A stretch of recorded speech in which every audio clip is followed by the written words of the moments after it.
All this month, we are focusing on one of the most important aspects of our ministry. We're calling it genuine hospitality. But we've been learning a lot in these past 2 weeks.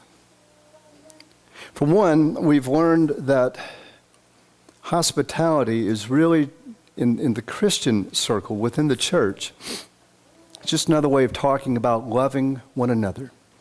Exactly what that video is about. We've seen over the past couple of weeks that loving one another is really defined to us. How we do it is defined by the words of Jesus, who did indeed say, "Love one another as I have loved you." But also by the words of Paul, who added this, "Accept one another as Christ has accepted you." We've thought a lot about that. I hope you have. I know I have. And we realize that if we're going to love one another, it's got to begin with us. But the one another isn't just about us. It's about our guests and visitors who come. It's about showing that kind of hospitality to all people. It's about the people we might meet, family and friends and coworkers and sometimes even strangers just out on the street.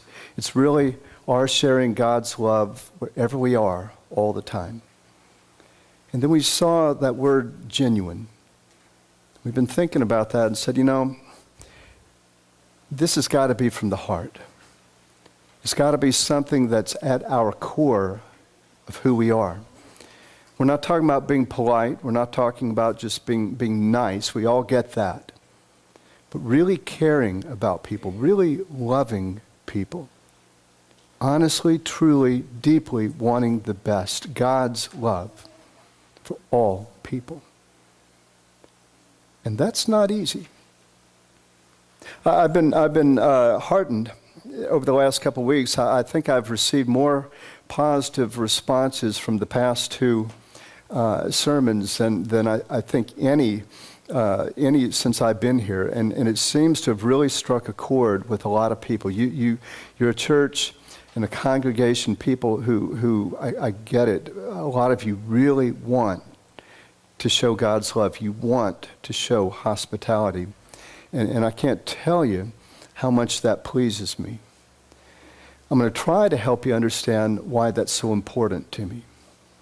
I don't have a Bible up here today. Because honestly, you know this, I don't do this often, but I'm not going to the Bible today. I'm not pulling from any particular scripture passage. I just want to tell you a story. I've been thinking about it, and I felt like this Sunday was finally the time to share with you what for me is one of the most personal stories that I have to share with you. I think it's going to help you understand me a little better as your pastor, and that perhaps has some value. Maybe it's going to help you understand my approach to ministry better. You probably need to know that. And I'm kind of hoping it'll help you understand why loving one another really is important. So will you bow with me in a moment of prayer? I want to pray that you open our hearts, our minds, to hear what you might have to say to us. Lord, I pray that you'll help these good people not hear my story but yours, and not learn my lessons but theirs from you. Amen. His name was Larry, and Larry was a bum. At least that's exactly how he described himself. It was February 1984, 31 years ago. And I was working for a year at an inner city Skid Row mission in San Francisco. I'd gotten tired of seminary and said I wanted to do mission work, and nobody wanted me to go overseas. So I said, well, I'll find a place in the States. And found a place which for someone growing up in Magnolia was a real stretch, the inner city.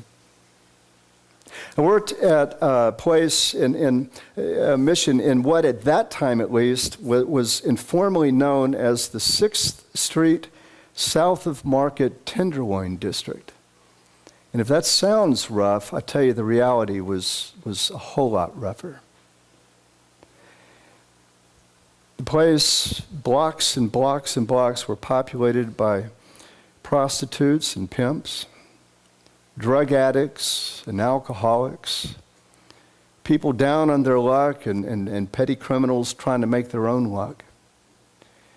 The tenement buildings were filled with first-generation immigrants and below poverty level families and more kids than you could imagine.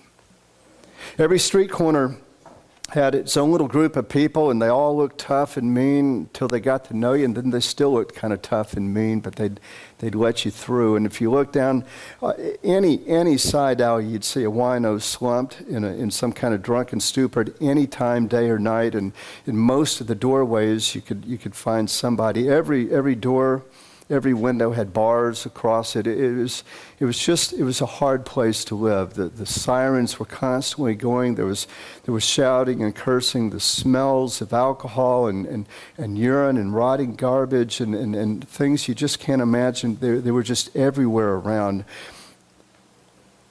There wasn't a single person who came to that mission that entire year I was there who wasn't simply trying to survive. Larry, though, was different. No doubt he was trying to survive. I get that. But from the very first day he came, I just sensed something different about Larry. He just showed up one day like everyone else, and he came for a meal, and he stayed for a service, and he kept coming back, and he quickly became a regular, and he got involved in everything that was going on. He came regularly to my daily morning Bible studies, and he came well prepared. He stayed most of the time to help prepare the lunch that we were going to have, and sometimes the supper, and he'd help clean up, and sometimes he'd even go out in the afternoon on the streets with me and just meet people and talk with people. And you know, in an environment where there were so few success stories, I got to tell you that Larry, he kind of made me proud. Maybe it really was pride, but he was my success story. One day, Larry didn't show up. That in itself wasn't anything unusual. You know, people just kind of came and went, but they always came back. I mean, sooner or later they're going to get hungry. They always came back. But not Larry. The days turned into a few weeks, and he was a no-show. No one knew where he was. I asked around. Nobody had seen him. Nobody had heard from him. He had just disappeared. He was gone. There's a part of me that was hurt. That prideful part, I think. I was really disappointed. I felt like I'd poured myself into him. I just shared everything with him. I had so many hopes and expectations, and he left and didn't even say goodbye. There was another part, maybe a little deeper, that was sad. So I think deep down inside, I just kind of instinctively sensed that he had probably backslidden, fallen away. But honestly, the biggest part of me, the deepest part of me was just plain angry. I got angry. I started looking around at all the people who are just wasting their lives and almost all because of their own choices. And I just got angry at what they were doing to themselves and how much they didn't seem to care and how blind and deaf they seemed to be to truth. And I got to where I just could hardly stand it. One day, a fellow mission worker, a man who'd been working there for many years, he pulled me aside, and he said, "Jim, I've been watching you, and I'm worried about you. You're falling apart, man. you need to toughen up. He stuck a finger in my chest. He was kind of abrasive. You needed to be there. And he said, Jim, your problem is that you care about these people too much. And you better stop it now. You can't help everyone. It's not your fault they're like this. You didn't cause it. And you can't fix the world. So stop trying. You need to come here and do like everyone else. You need to come here and do your work and help them as best you can. And then when you go, you need to leave it behind. And just leave it till the next day. And he poked me in the chest again and said, Jim, if you don't, you're going to burn out. Well, I think he actually knew it. Truth is, I had already burned out. That anger was really getting to me. And so his words made a lot of sense. They seemed like the wisdom of God.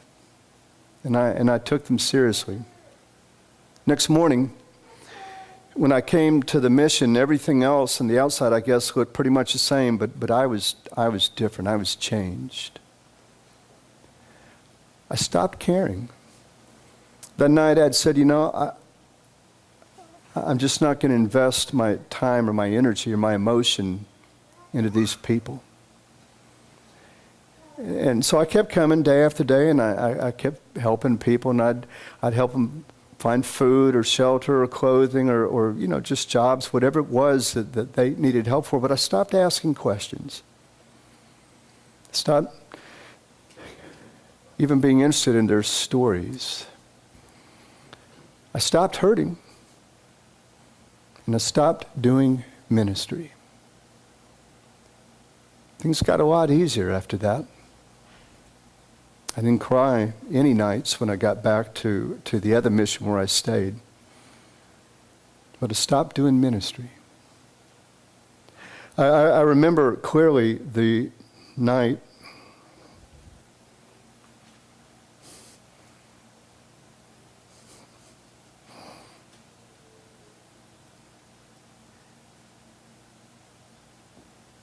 when everything changed.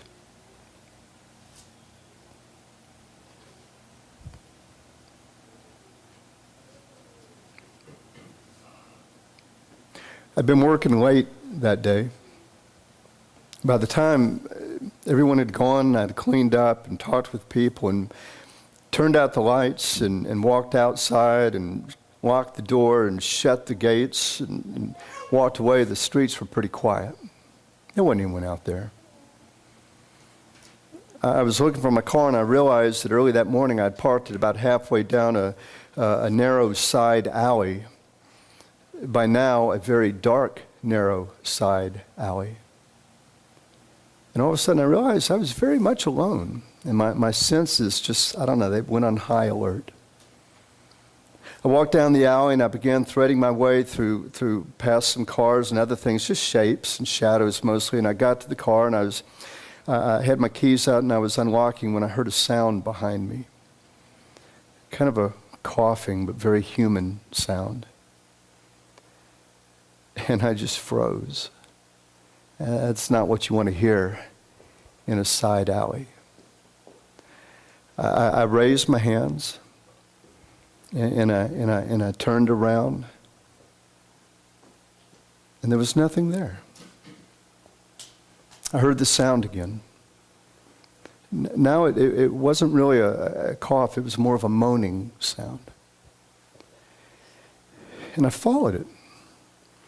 And I followed a little ways to a space between two cars. I really think it was the same space I just crossed over when I was moving from the sidewalk to the street to get to my car. But there in the gutter was a body.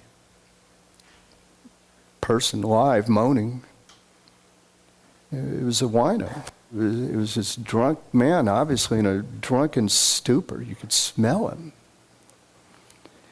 I knelt down to see if there was maybe anything I could help do or needed to help do, and that's when I recognized him. It was Larry. Larry, my friend.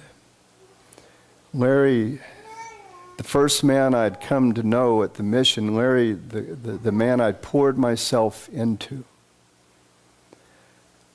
I would imagine I was kneeling there only a few seconds, but it felt like minutes.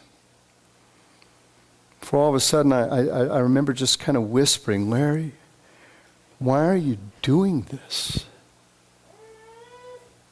And then all that anger that had built up within me, it just came gushing out. And I started shouting. I said, why are you doing this? Only it wasn't now to Larry, it was to all the people that had been coming to the mission, all the people around, all the people who stood in the streets and seemed to be messing up their lives. I said, it's your fault. It's not my fault you're this way. It's your fault. You're the ones messing up. I can't help you. I don't care about you anymore. I don't care. There. That was probably the most honest answer I'd said in a long time. It was the truth. I didn't care.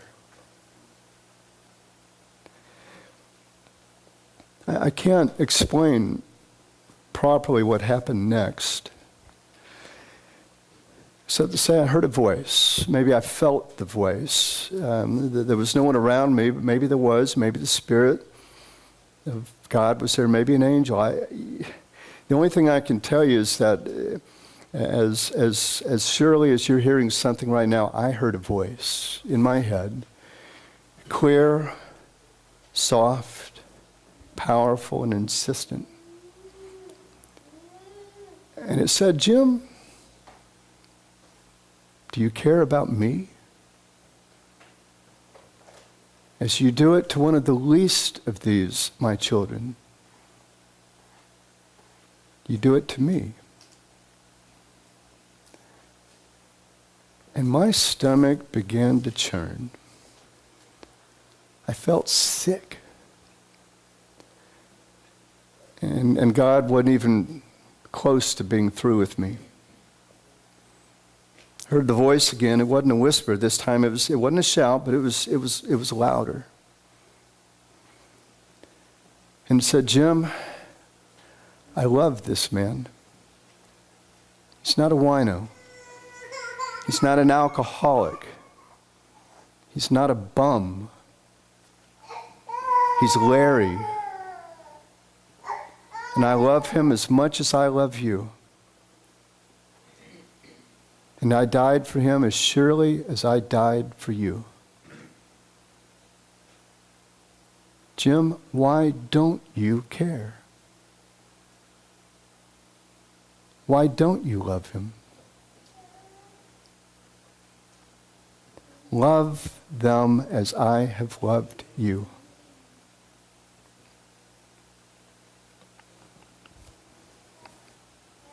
That hurt. And to be honest, I began to cry. And I began to think of how far I had fallen.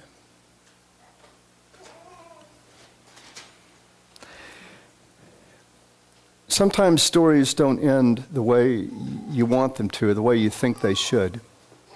This one's no different. Truth is, I never saw Larry again. He never came back to the mission. He disappeared. No one seemed to see him again. He just was gone. I have no idea what happened to him. I don't know his story. What I do know is that night another story began, and it was my story. The next morning, when I came to the mission, everything looked the same. People were the same routines. But I was different. And without even thinking about it, I started asking questions again. And I started listening intently, and I started feeling more deeply. And I started caring again and loving again, and I started doing ministry again. Do you not care? Can you not love them? As I have loved you, you love them. 31 years have passed. I was singing this morning, it could have been almost to the day. 31 years have passed, and honestly, I can honestly tell you there's not been one single month in all those many years, you can do the math, that I haven't thought at least once, or been forced to think at least once, about Larry and that night and those words. It's amazing as I look back that February night in 1984, middle of a night when it seemed like everyone was sound asleep, in the middle of a dark side alley in San Francisco, God found me and shook me to my core. That's the moment he began to pour his love back into my heart and to replace the anger and hardness that had gone there. That's when he began to change me. You want to know why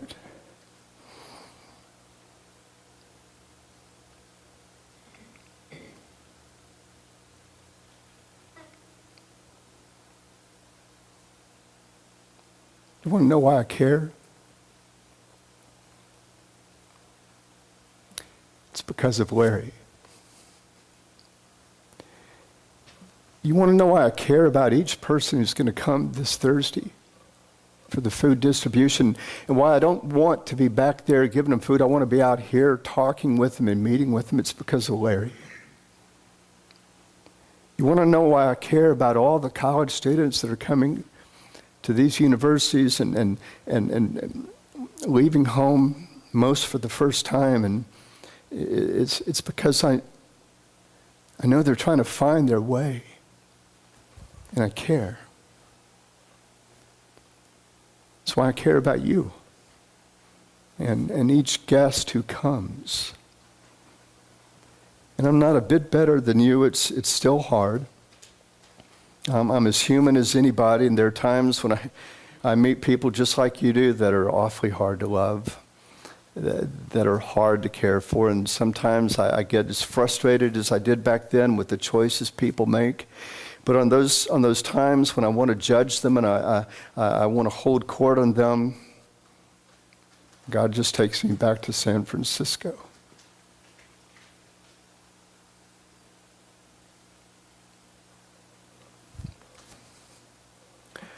I don't love people because I'm the pastor. I don't try to show hospitality because it's my job, but because it's my call as a Christian. And it's your call as well. Do you want to be a church that loves and accepts all people? Do you want to be a church where it doesn't matter if somebody comes, what they look like, how they dress, how they act, what you think or don't think you know or don't know about that person? Do you want to accept them if they're trying to find their way, if they're trying to better their lives, if they're trying, even if they don't know if we've got something to offer, if they're just looking for a better way, can you embrace them and love them and welcome them and say, I'm so glad you're here because you're a pilgrim with me. It's what I'm trying to do. I'm trying to find my way. And I'd love it if you'd join me. That's what people are looking for. You know, if you're a psychology major, you might be able to say, and it might be truthful, that I've spent 31 years looking for Larry. But you'd be wrong. I found him. For 34 years, every month, I have found Larry in the faces of people wherever I am. He's all around us.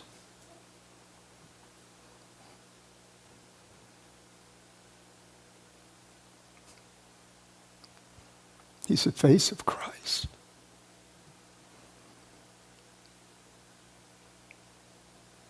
Love one another as I have loved you. Let's pray.